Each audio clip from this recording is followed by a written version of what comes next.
कचघरपुरा स्थित विद्यालय डिप्टी जगन्नाथ सिंह सरस्वती विद्या मंदिर कचघर मुरादाबाद में हर वर्ष की भांति इस वर्ष भी स्वतंत्रता संग्राम के महानायक सुभाष चंद्र बोस जी की जयंती का कार्यक्रम बड़ी ही धूमधाम के साथ मनाया गया। कार्यक्रम का शुभारंभ विद्यालय के प्रधानाचार्य श्री सुनील कुमार जी, वरिष्ठाचार्य श्री सुभाष चौधरी जी, वरिष्ठाचार्य अनीता एवं पूनम के द्वारा मां सरस्वती एवं सुभाष चंद्र बोस जी के समक्ष पुष्पार्चन कर हुआ। जयंती के उपलक्ष्य में भैया रुद्रराज, बहन पलक वाजपेयी, बहन वंशिका ने अपने विचार प्रस्तुत किए। आज के जयंती के कार्यक्रम प्रमुख श्री सुभाष जी ने भी अपने विचार प्रस्तुत किए और सुभाष चंद्र बोस जी के जीवन के बारे में भैया बहनों को अवगत कराया।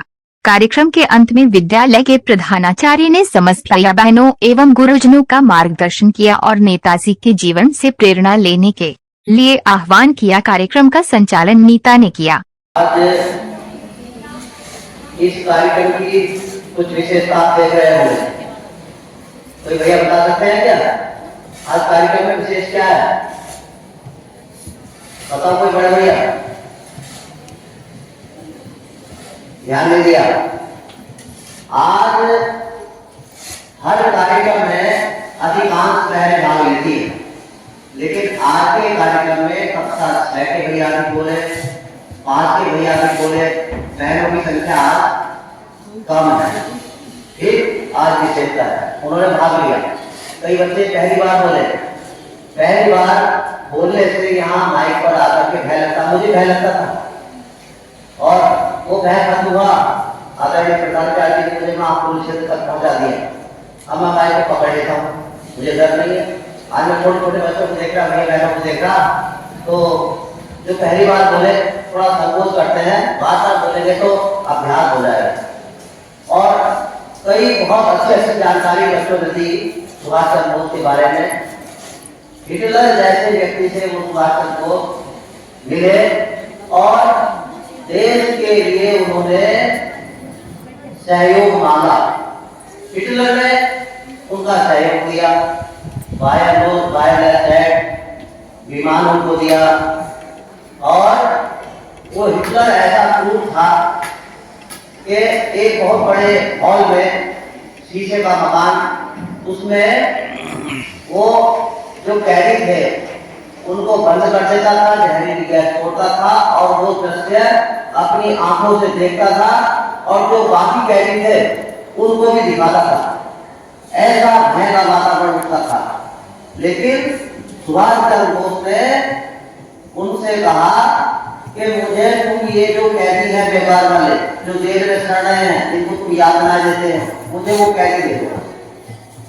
तो वहां से उन्होंने जो कैदी थे उनको ले लिया, उनको प्रशिक्षण दिया।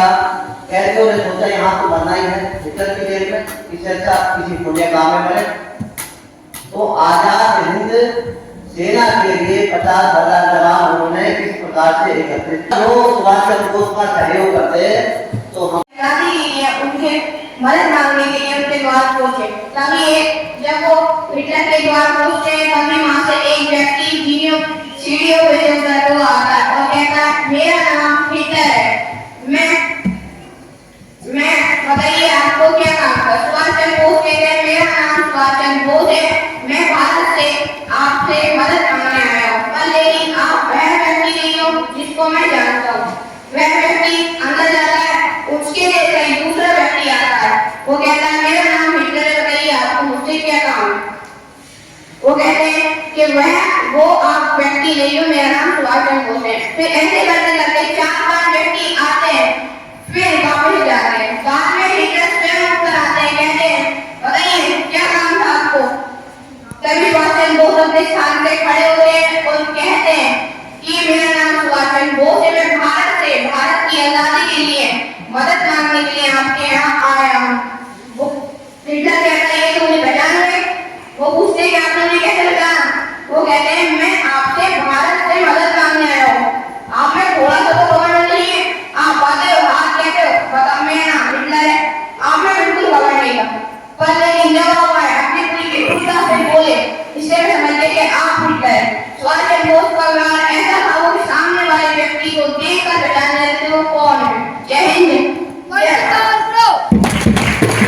इस आध्यात्मिक सत्र में उपस्थित आचार्य बंधु, प्रिय भैया बहनों, हम सबको जन्म लेने के बाद जब इस दुनिया का कुछ होश आता है, समझ आती है, तो ध्यान में आता है कि हमारी मां जिन्होंने हमको जन्म दिया, सबसे पहले वो हमें सिखाती हैं, पालती हैं, सिखाती हैं, पहचान कराती हैं। ये पिताजी हैं, ये तुम्हारे भाई हैं, ये चाचा जी हैं। ऐसा इनके साथ भी जरूर हुआ होगा, निश्चित रूप से हुआ होगा, ये भी आप जैसे बालक थे। लेकिन सीखने की जहां एक अवस्था होती है, वहीं सीखने की कला भी होती है। कला किसको कहेंगे हम? अगर कुछ सिखाया गया तो सीखने वाले ने कैसे सीखा, ताकि उसे याद रह जाए। ये जब छोटे थे, इनके सीखने की कला बहुत सुंदर थी। इन्होंने माता जी से जो माँ ने बताया, जो माँ ने किया, इन्होंने एक एक चीज सीखी और उसका प्रभाव इनके जीवन पर असर डालता गया। पहला प्रभाव, मैं उसका प्रसंग आपके सामने रखता हूं। इन्होंने इष्ट देव की पूजा मां से सीखी, तो इनके अंदर आध्यात्म आया। इन्हें लगा प्रभु भी कोई शक्ति है, प्रभु को शक्ति माना और हमेशा इष्ट देव के सामने अभिवादन करना, झुकना, सिर झुकाना, उनके गुणों का पालन करना अपने जीवन में इन्होंने धारण कर लिया। और उसके कारण जब ये विद्यालय में प्रवेश हुए, तो विद्यालय में जो पहला दिन होता है सामान्यतः, तब उस विद्यालय में उसको केवल प्रधानाचार्य ही पहचानते हैं, पहला दिन है। लेकिन कहते हैं जब पहला दिन हुआ, इसका प्रवेश हुआ, तो इसने अपनी मां से इच्छा व्यक्त की कि आप गुरु जी से अनुमति लीजिए, मैं विद्यालय को देखना चाहता हूं, विद्यालय में जो पढ़ रहे हैं बालक, उनको देखना चाहता हूं। तो कहते हैं जब इनको प्रधानाचार्य ने अनुमति दी, विद्यालय दिखाया, तो दो बालक एक कक्षा में आपस में झगड़ते दिखाई दिए। उसके बाद मैंने इच्छा व्यक्त की कि मैं इन दोनों से मिलना चाहता हूं। और विद्यालय में पढ़ रहे हैं, लेकिन झगड़ क्यों रहे हैं? दोनों बालकों को उनसे मिलवाया गया। उन्होंने पूछा, भैया आज मेरा प्रवेश हुआ है विद्यालय में, अपना परिचय दिया, मेरा नाम सुभाष है, मेरा आज विद्यालय में प्रवेश हुआ है। छोटा सा बालक होता है, आप जानते हैं प्रवेश 3-4-5 साल का होता है, पहले भी बड़े होते थे प्रवेश 6-7 साल के होते थे। तो इतनी समझ थी, उसने बातचीत की, बोले ये विद्यालय में तो आप पढ़ने के लिए आए हो? उन्होंने दोनों ने कहा हाँ भैया पढ़ने के लिए आए हैं। शिवास ने कहा मैंने भी प्रवेश लिया है। तो आप लड़ क्यों रहे थे? कहते हैं इस केवल संवाद से, छोटे से जो दोनों बालक झगड़ रहे थे, उन्होंने अपना सिर झुका लिया और शांत खड़े हो गए। वो बालक तो प्रभावित हुए, लेकिन गुरुजी बहुत प्रभावित हुए। इस वीर बालक का जन्म हुआ था, जिन्होंने न केवल स्वाधीनता के सपने दिखाए, बल्कि देशभक्ति की ऐसी ज्वाला जलाई जो अंग्रेजी हुकूमत को अपने देश से निकालने के लिए पर्याप्त थी।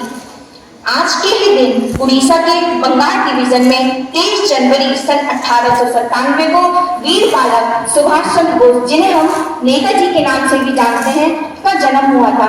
इनके पिता का नाम जानकीनाथ बोस तथा माता प्रभावती देवी थी। आज के दिन को हम पराक्रम दिवस के नाम से भी जानते हैं। नेताजी सुभाष चंद्र बोस का कहना था कि हमारी राह भले ही भयानक तथा पथरीली हो, हमारी यात्रा चाहे कितनी ही कष्टदायक क्यों ना हो, लेकिन हमें आगे बढ़ना ही है, क्योंकि सफलता का दिन दूर हो सकता है, परंतु उसका आना अनिवार्य है। Life loses half its interest if there is no struggle, if there are no risks to be taken। अर्थात हमारे जीवन में हमारा जीवन आधी रुचि खो देता है अगर उसमें कोई संघर्ष ना हो या कोई जोखिम न लिया जाए। अतः हमारे जीवन में संघर्ष का होना भी आवश्यक है। Remember that the largest crime is to be compromise with injustice and wrong. अर्थात हमारे जीवन में सबसे बड़ा अपराध क्या है? हमारे जीवन में सबसे बड़ा अपराध है अन्याय और गलत के साथ समझौता करना। यह सुभाष चंद्र बोस जी का कथन था।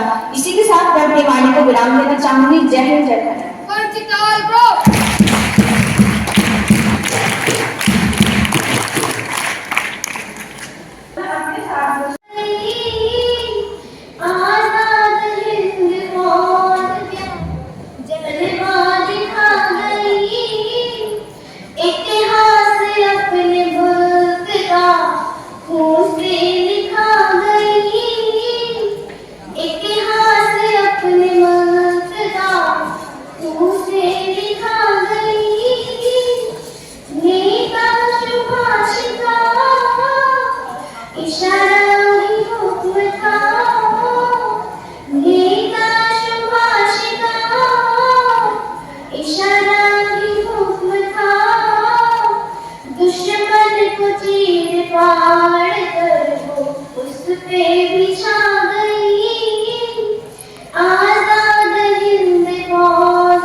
इतिहास